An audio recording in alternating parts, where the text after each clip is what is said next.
మలబద్ధకము అని చెప్పి. So altered bowel habits అనమాట. ఒక 3 రోజులు ఆల్టర్డ్ బవల్ హ్యాబిట్స్ అంటే ఒక 3 రోజులు మనకి మలబద్ధకం ఉంటుంది. ఇంకో 3 రోజులు ఏముంటది మనకి విరోచనాల్లాగా ఉంటాయన్నమాట. సో ఎవరైతే 50+ మేల్ ఫిమేల్స్‌లో ఇది క్రానిక్‌గా వాళ్ళకి కాన్‌స్టిపేషన్ ఉండడం ఒక 3 రోజులు, మళ్ళీ ఒక 3 రోజులు విరోచనాలు ఉండడం.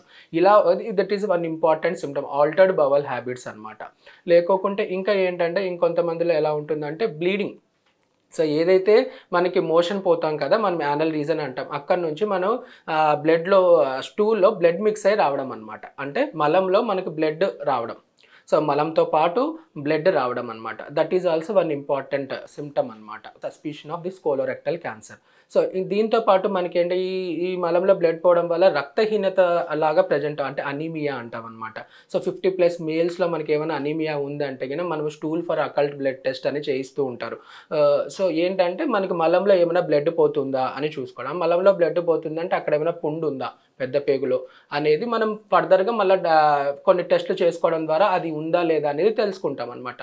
సో ఒకటి ఆల్టర్డ్ బవల్ హ్యాబిట్స్, ఇంకోటి వచ్చేసరికి మనకి రక్తస్రావం అయిపోవడము, మలంలో నుంచి మలంతో పాటు రక్తం అయిపోవడం, బ్లీడింగ్ పర్ రెక్టమ్ అంటాం అనమాట. దాంతోపాటు మనకి ఏంటంటే రక్తహీనత లాగా ఉండడము. ఇంకొంతమంది ఏంటంటే అసలు మోషన్ పోకోకుండా ఇంటెస్టైనల్ అబ్స్ట్రక్షన్ అని అంటాం అనమాట. మోషన్ పోకోకుండా ఉండడం వల్ల కడుపు ఉబ్బిపోవడం, కడుపు నొప్పి రావడం, వాంతులు రావడం.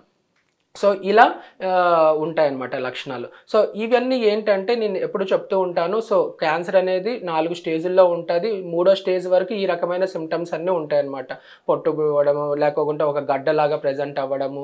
సో ఇలాంటివన్నీ ఉంటాయి. అది కాకుండా 4వ స్టేజ్కి వెళ్ళిపోయింది అనుకోండి, పెద్ద పేగు నుంచి లివర్కి వెళ్ళిపోవడం, రక్త నరాల్లో చుచ్చుకొని పోయి, లేకోకుంటే పక్కన నోట్స్ అనే వాటికి ఇన్వాల్వ్ అవ్వడం, లేకుంటే లంగ్స్కి వెళ్ళిపోవడం, లేకుంటే గొంతులో గడ్డల్లాగా ప్రెజెంట్ అవ్వడం, ఇలాంటివన్నీ ఉంటాయన్నమాట. ఇవి 4వ స్టేజ్ అనమాట. ఇప్పుడు ఈ 4వ స్టేజ్ క్యాన్సర్లో ఏముంటాయి, లివర్కి స్ప్రెడ్ అయిపోవడం వల్ల జాండీస్ లాగా రావడం, లంగ్స్ స్ప్రెడ్ అయిపోవడం వల్ల కాఫ్, ఆయాసం రావడం, దగ్గు రావడం, ఆయాసం రావడము, లేకపోతే గొంతు కింద గడ్డల్లాగా ప్రెజెంట్ అవ్వడము, ఇలాంటివన్నీ లేట్ స్టేజెస్ అనమాట. మనకి 3వ స్టేజ్ వరకు ఎలా ఉంటుందంటే నేను చెప్పినట్టు, లేకుంటే ఏంటి ఆల్టర్డ్ బవల్ హ్యాబిట్స్, మలబద్ధకము కొన్ని రోజులు, లేకుంటే విరోచనాలు కొన్ని రోజులు, దాని తర్వాత ఈ బ్లీడింగ్ అయిపోవడము, లేకోకుంటే రక్తహీనత లాగా ప్రెజెంట్ అవ్వడము, లేకోకుంటే ఇంటెస్టైనల్ అబ్స్ట్రక్షన్ లాగా ప్రెజెంట్ అవ్వడము, సో మోషన్ పోకోకుండా పొట్ట ఉబ్బిపోవడము, లేకుంటే ఒక గడ్డలాగా ప్రెజెంట్ అవ్వడము, లేకుంటే మోషన్ తరచుగా వెళ్తుంటారు కానీ వెళ్తున్నట్టు అది కంప్లీట్గా పోయినట్టు అనిపించదు అనమాట. పోతూ ఉంటారు, వస్తుంటారు, కానీ ఇంకా లోపల ఉన్నట్టే ఉండి అది పెయిన్ఫుల్ ఇన్కంప్లీట్ డెఫికేషన్ అంటాం అనమాట. అది మెయిన్గా రెక్టల్ క్యాన్సర్లో ఉంటుంది, టెనిస్మస్ అంటాం దాన్ని.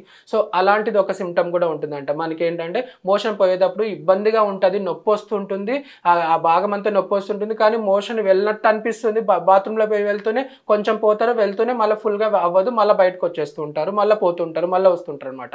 దీన్ని పెయిన్ఫుల్ ఇన్కంప్లీట్ డెఫికేషన్ అని అంటాం అనమాట. దాన్ని టెనిస్మస్ అనమాట. It is pertaining to only rectal cancer.